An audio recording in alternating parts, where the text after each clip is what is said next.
रोजगार वित्त सेवा में आपका स्वागत है। आज हम लोग सामान्य हिंदी का प्रैक्टिस सेट करेंगे, जिसका पहला क्वेश्चन है सही विलोम शब्द का चयन करना है। मितभाषी शब्द का विलोम शब्द क्या है? मूक, वाचाल, सौम्य या स्वच्छंद। मितभाषी का मतलब होता है कम बोलने वाला। इसका विलोम शब्द होगा वाचाल, जो अधिक बोलने वाला है। नेक्स्ट क्वेश्चन, बास और बास शब्द के सही विकल्प का चयन करें, यानी सही अर्थ क्या है इसका। ऑप्शन ए वार्ता वायु, ऑप्शन बी गंध निवास, ऑप्शन सी वायु गंध या फिर ऑप्शन डी निवास वार्ता।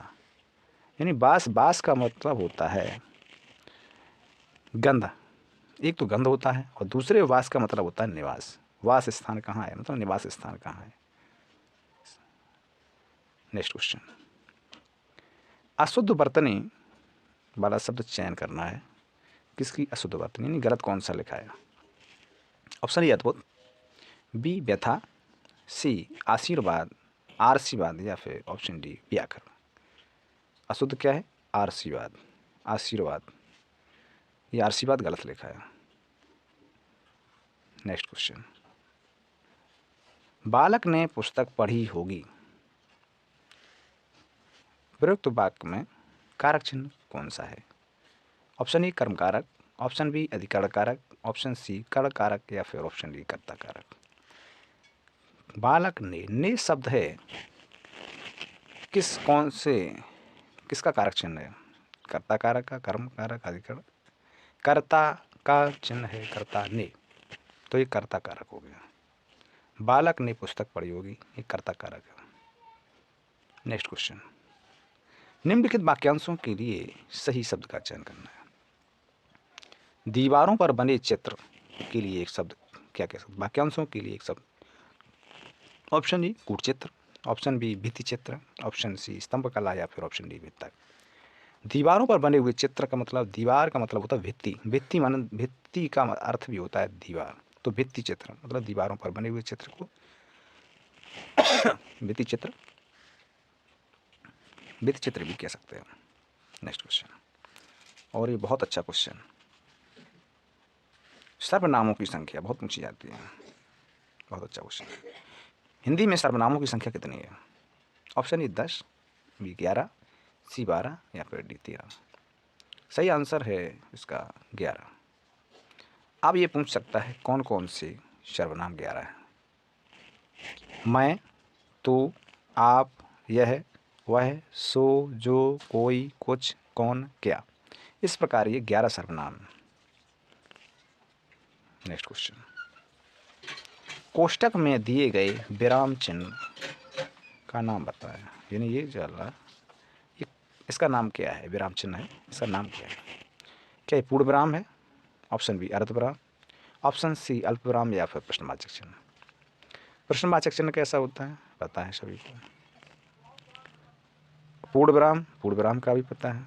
अल्प विराम को बोलते हैं कॉमा, ठीक है ना। इसको बोलते हैं अर्ध विराम, यानी सेमी कॉलन। इसको क्या बोलते हैं? अर्ध विराम। नेक्स्ट क्वेश्चन, नीचे प्रश्नों में 4 विकल्प दिए गए हैं। इनमें एक तद्भव शब्द है, आपको तद्भव शब्द का चयन करना है। बाकी तत्सम शब्द होंगे, एक तद्भव होगा। ऑप्शन ए कूदना, ऑप्शन बी कूर्दन, ऑप्शन बी करकट या फिर ऑप्शन डी करते। तो ये शब्द कूर्दन, करते, करकट ये सब कैसे हैं? तत्सम है, लेकिन कूदना शब्द कैसा है? तद्भव शब्द है। नेक्स्ट क्वेश्चन, काल के बोध का संबंध किससे है? ऑप्शन ए वचन से, ऑप्शन बी क्रिया से, ऑप्शन सी संज्ञा या फिर ऑप्शन डी अव्यय। काल का बोध किससे होता है? सभी को पता है, क्रिया से होता है। क्रिया किस काल में हो रही है?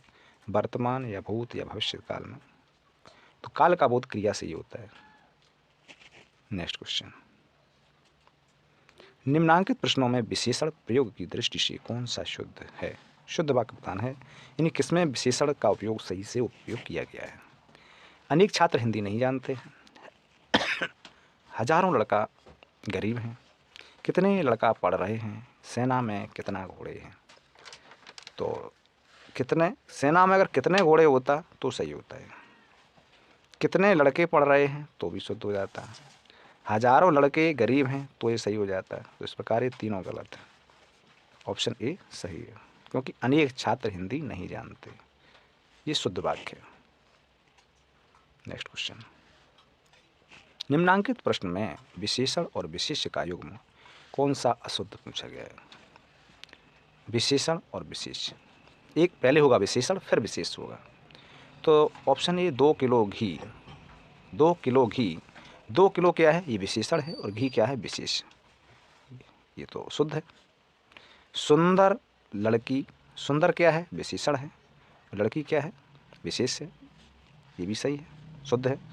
श्रेष्ठतम, श्रेष्ठतम व्यक्ति, व्यक्ति कैसा है, श्रेष्ठतम, ये भी शुद्ध है। लेकिन गोल और पतला ये क्या है, ये दोनों ही विशेषण हैं, इसमें विशेष है ही नहीं। गोल और पतला क्या है, दोनों विशेषण है, तो ये युग्म गलत है। नेक्स्ट क्वेश्चन, नीचे दिए गए विकल्पों में कौन सा पर्यायवाची नहीं है। किसका पर्यायवाची, जल का पर्यायवाची। ऑप्शन ए सलिल, ऑप्शन बी बारी नीरी, या फिर ऑप्शन डी पयोदर।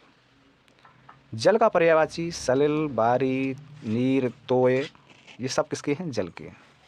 लेकिन पयोदर नहीं है। पयोदर किसका है, पयोदर किसका है, पयोधर मतलब जल को धारण करने वाला, जलधर, पयोधर, इस किसके हैं, ये बादल के, ये बादल का पर्यायवाची है। इसका सही आंसर क्या है, ऑप्शन डी। प्लीज़ चैनल को लाइक शेयर एंड सब्सक्राइब कर लें। चलते हैं नेक्स्ट प्रश्न पर। मुझसे चला नहीं जाता, बताइए वाक्य में किस वाक्य का उदाहरण है। मुझसे चला नहीं जाता, मुझसे हंसा नहीं जाता, मुझसे पढ़ा नहीं जाता, ये किसके उदाहरण है। ऑप्शन ए कर्तवाच्य के, ऑप्शन बी कर्मवाच्य के, या फिर ऑप्शन डी भाववाच्य के, या इनमें से कोई नहीं। इसका सही आंसर है भाववाच्य। मुझसे चला नहीं जाता, पढ़ा नहीं जाता, हंसा नहीं जाता, ये किसके हैं, सब भाववाच्य के उदाहरण है। नेक्स्ट क्वेश्चन, कौन सा कपीस शब्द का सही संधि विच्छेद है। कपीस, ऑप्शन ए कपी प्लस सा, ऑप्शन बी कपे प्लस ईस, ऑप्शन सी कप प्लस ईस, या फिर ऑप्शन डी कपी प्लस ईस। कपीस का संधि विच्छेद कौन सा हुआ, कपी प्लस ईस। इसमें संधि कौन सी हुई, दीर्घ संधि, दीर्घ स्वर संधि। नेक्स्ट क्वेश्चन, प्रत्येक शब्द में कौन सा समास है। सभी को पता होगा कौन सा समास है, द्विगु समास या द्वंद्व समास, ऑप्शन सी तत्पुरुष समास, या ऑप्शन डी अव्ययीभाव समास। इसका सही आंसर है अव्ययीभाव समास। क्यों, क्यों प्रत्येक में, प्रत्येक में प्रति, प्रति प्लस एक, प्रत्येक का अगर हम संधि विच्छेद करेंगे तो प्रति प्लस एक, प्रत्येक यानी प्रति, आ, आमरण, हाँ आ, या भर, भरपेट, ये सब आगे शब्द लगे होते हैं। तो इसमें कौन सा समास होगा, अव्ययीभाव समास। नेक्स्ट क्वेश्चन, जिन शब्द का रूप सदैव एक समान रहता है उन्हें क्या कहते हैं। ऑप्शन ए अव्यय, ऑप्शन बी वचन, ऑप्शन सी क्रिया या लिंग। जिन शब्दों का रूप एक समान रहता है उन्हें क्या कहते हैं, उन्हें कहते हैं अव्यय, मतलब अव्यय, जिनका कोई व्यय ना हो, अव्यय। जिन पर वचन, लिंग और क्रिया का कोई प्रभाव ना पड़े उन्हें कहते हैं अव्यय। तो क्या इसका सही आंसर है, ऑप्शन ए अव्यय। नेक्स्ट क्वेश्चन, प्रतिकूल शब्द में कौन सा उपसर्ग है। प्रतिकूल का अगर संधि विच्छेद करेंगे हम तो इसका होगा प्रति प्लस कूल। तो इसमें कौन सा उपसर्ग हुआ, प्रति, ऑप्शन डी। नेक्स्ट क्वेश्चन, निम्नलिखित में से कौन सा शब्द अंक शब्द का अनेकार्थक नहीं है। यानी 3 शब्द अनेकार्थी होंगे, 3 अंक शब्द के अर्थ होंगे, एक नहीं होगा। अंक का मतलब होता है निशान, ऑप्शन बी गोद, ऑप्शन सी संख्या, या फिर ऑप्शन डी अंश। तो इसका अनेकार्थी शब्द क्या है, अंश नहीं होता है। बाकी 3 अंश अंक शब्द के अर्थ है, लेकिन अंश शब्द अर्थ नहीं है। नेक्स्ट क्वेश्चन, कौन सा शब्द प्रत्यय रहित है। बहुत अच्छा क्वेश्चन है। ऑप्शन ए अध्यापक, ऑप्शन बी गायिका, ऑप्शन सी प्रिया या फिर ऑप्शन डी नैतिक। इसका सही आंसर है अध्यापक, क्योंकि प्रत्यय गायिका में एका प्रत्यय है, नैतिक में एक प्रत्यय है और प्रिया में या प्रत्यय है, लेकिन अध्यापक में अध्यापक एक क्या है, प्रत्यय रहित है, प्रत्यय नहीं है। नेक्स्ट क्वेश्चन, बीभत्स रस का स्थायी भाव। बीभत्स रस का स्थायी भाव, option A Nirved, option B विस्मय, ऑप्शन सी क्रोध या फिर ऑप्शन डी जुगुप्सा। इसका होता है जुगुप्सा या घृणा, घृणा करना है जुगुप्सा बीभत्स रस का। नेक्स्ट क्वेश्चन, जली कटी सुनाना मुहावरे का सही अर्थ क्या है? जली कटी सुनाना, ऑप्शन ए भला बुरा कहना, ऑप्शन बी सत्य बोलना, ऑप्शन बी सी आप्त वचन बोलना या फिर ऑप्शन डी शास्त्र सम्मत कहना। जली कटी सुनाना का मतलब ये होता है कि बुरा भला कहना, उल्टा सीधा कहना, जली कटी बहुत बुरी बुरी सुनाना, जली कटी सुनाना का अर्थ। नेक्स्ट क्वेश्चन, रघुपति राघव राजा राम पतित पावन सीताराम ईश्वर अल्लाह तेरे नाम। इसमें कौन सा अलंकार है? ऑप्शन ए बीपसा, ऑप्शन बी पुनरुक्ति, ऑप्शन सी विरोधाभास या फिर ऑप्शन डी अनुप्रास अलंकार। इसका सही आंसर है अनुप्रास अलंकार, क्योंकि जो रा शब्द है, इसमें रा शब्द की पुनरुक्ति हो रही है जब किसी अक्षर की पुनरुक्ति बार बार हो, जब कोई एक अक्षर बार बार आए तो वहाँ कौन सा अलंकार होता है? अनुप्रास अलंकार। नेक्स्ट क्वेश्चन, अपनी पगड़ी अपना हाथ लोकोक्ति का अर्थ क्या है? ऑप्शन ए स्वयं का काज स्वयं करना अच्छा होता है, अपने सम्मान को बनाए रखना अपने ही हाथ में है, ऑप्शन सी निजी वस्तु की रक्षा करना या फिर विसारे का सहारा। अपनी पगड़ी अपना हाथ, इसका सही लोकोक्ति का अर्थ है कि अपने सम्मान को बनाए रखना अपने ही हाथ में है। बिल्कुल सही बात है, अपनी पगड़ी अपने हाथ। नेक्स्ट क्वेश्चन, न भूतो न भविष्यति उपन्यास के लिए नरेंद्र कोहली को किस पुरस्कार से सम्मानित किया गया? न भूतो भविष्यति, न था और न होगा। ऑप्शन ए ज्ञानपीठ पुरस्कार, ऑप्शन बी व्यास सम्मान या फिर ऑप्शन सी साहित्य अकेडमी पुरस्कार या फिर ऑप्शन डी इनमें से कोई नहीं। बताइए, इसका सही आंसर है व्यास सम्मान कब दिया गया? 2012 में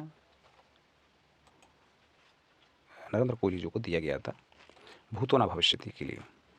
नेक्स्ट क्वेश्चन, हिंदी भाषा को राजभाषा घोषित कब किया गया? ऑप्शन ए 14 सितंबर 1949 या 26 जनवरी 1950, ऑप्शन सी 15 अगस्त 1947 या फिर ऑप्शन डी 11 सितंबर 1955। हिंदी को राजभाषा कब घोषित किया गया?